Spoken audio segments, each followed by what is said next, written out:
Bagaimana sih cara yang tepat untuk merawat luka terbuka?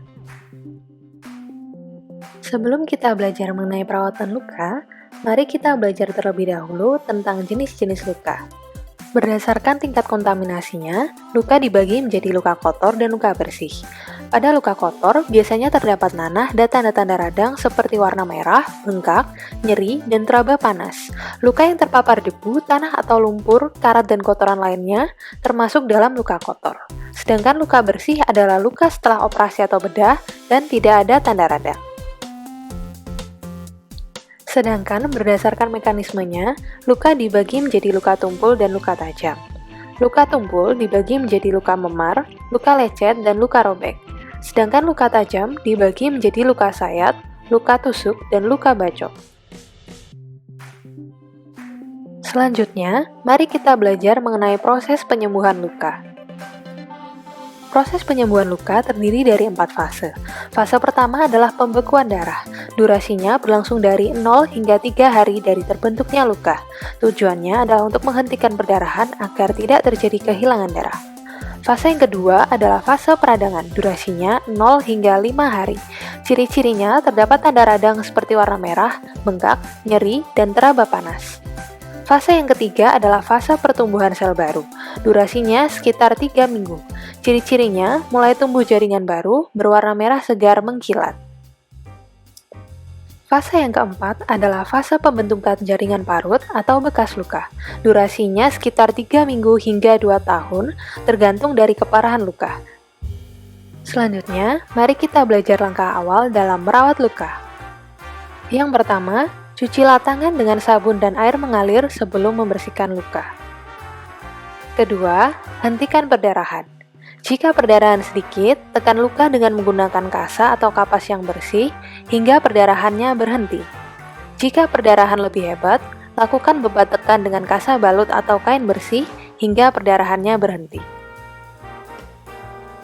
Setelah perdarahan berhenti, bersihkan kotoran pada luka dengan air mengalir.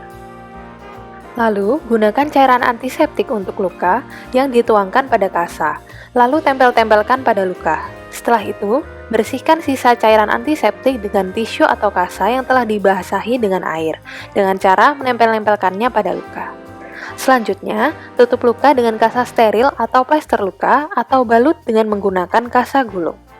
Jika luka dalam, luka kotor seperti terkena karat atau tanah, atau luka bernanah atau radang, segera datang ke puskesmas atau rumah sakit untuk penanganan lebih lanjut. Selanjutnya, rutin kontrol ke puskesmas untuk rawat luka sesuai dengan jadwal yang ditentukan oleh dokter.